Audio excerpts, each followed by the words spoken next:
Akpọvere amarịrị akpọrọ ọnete ya genofe ero orose ko ine nomo. Akpọvere amarịrị akpọrọ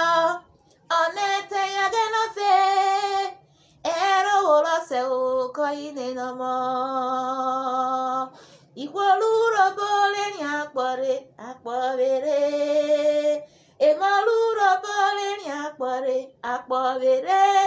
amarịrị akpọrọ ọnete ya genofe ero orose ko ine nomo. Urobo ado ikpakume mi igu ivo buno umawa akuje na begano mi pe ogene okede inu ne o fikiri die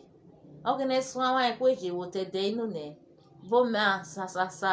kugbe o mawiruwe wado kobo wali elewi yo mere yo motero wa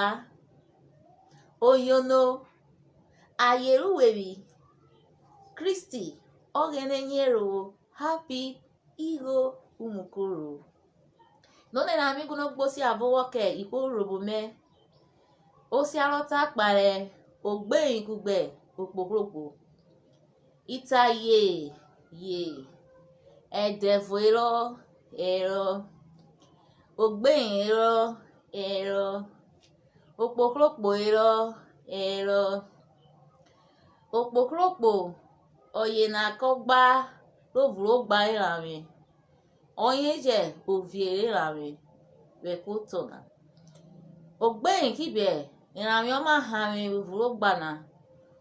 onye kije ogba ware rokoba opokropo edevo owewi kokwe kopri okpevo ni do mi wo vuro gba rimi sun meme yo sun irami neje meme jo viere rami uvuro gbana onwe ko kwebe ejo borim kerwen kisi rami neje kwedoke kwe rami ovu karia etio ikoye poporopo giniwo ona ko to gbeyin ikweje ovu gba fikide no wo vie wo ke ko no wa ulwe emuru wo karia ketikede ona gini tenwe yeke vovo owo bo se wewo gege na ede suso opoporopo ko nwe ame suso koriro ori ede ife etiti oyiko yoruwo ko yo nwene amina odi tedi awe kori omo nwe odi tedi awe kori omo nwe korita edia omo ogbeyin gbe kota ni dog ona ka hunya asame ko yo dikuo irami kekeri owiyo ogbeyin korikidia aneka vie o ta no ye gba irami no ye ofikide no yo vie irami ama ki o kuwe muria o ka via wo kime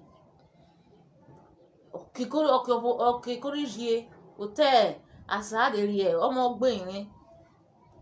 ogbeyin kori vre gidi kori jepe o gbare opoporopo poporopo yare o viera me o mi mogoke o irami neje unye putoke o vo yare wo gbana wo yo sun irami ade vre wono irami o fairo biko mi nu begbe wonu ke mere irami ovo ro koko we mamo irami koko we mamo ko ta ko yoma anoye oyin o viera me no wo ko fa lo vure o gba irami na ro vro yin konyo ma oboye kibi gron wo ya re wore mre ifukori mi opoporopo o gba mi sun asai mi wana ira mi fune davore von ko ri o gba me ko ode yuma itina yo ba ya mi nana yare gbe wori jekebe gbe inve opoporopo kusu wi yore ayin kare yatase abadi odovo ba o gba abada kai mudia ai wo mudia poporopo oro o sige na robo mori jo sige na rota no yin ko vie rami o ko ni no esi unsu muri gekebe ugbe ko vuene gero ho enwe rere wo novo abadina wokamre of wokamre vuena ohoho weke ko ivumioina okukuru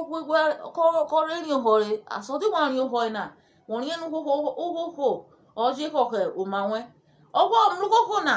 asodi joho ewo na ke woyo ogwo mlukoko na ivumio nu ko gbe gini ta oni ma mi fo wo ju pa me ogwo evo yo va badi yo tuere eti ko ye o bare o gbaro de na rota na eji na mi o gba na we na eti ko yo bare obogwo evo ya badi na o eti ko ya amre ogborogbo ba ogbe na ehe botewe wotanu won wari wotanu wo woko emo ipoki wie ke wewe ke ria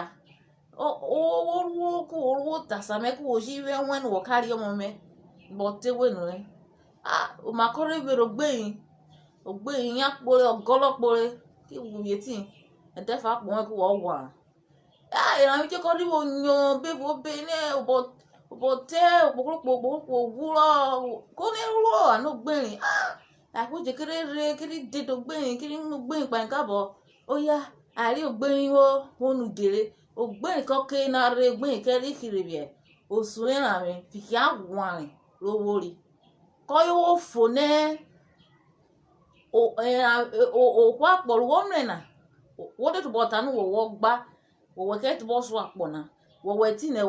wọ́n tó bọ̀ wígo wọ̀wọ́ nànà òbí jù kó wẹ̀ wọ́n délé yọ wo shenyi ko edevu okuro to bote uri bo won ma ha me e ka ti won kwe so ogba wa konton etine ko imini kwe o si ame na bi je won yo no voere obumi yo no voere ke mi gwavo me obevo wana je oyiwo yo no voere wado we biko ode diane wo je subscribe YouTube me wo biko wo me subscribe yere bori meta neje vo bori mi yono neje yono robo na mi yono neje re wasa wo mra yi wo kineje oke wo go no yono neje wo se pe YouTube me wo de ya ina yi re wo yono re be urobo na o wo je gbo urobo wa do ede fa mre o bi e go no wa ko ijo wa heru to mama pato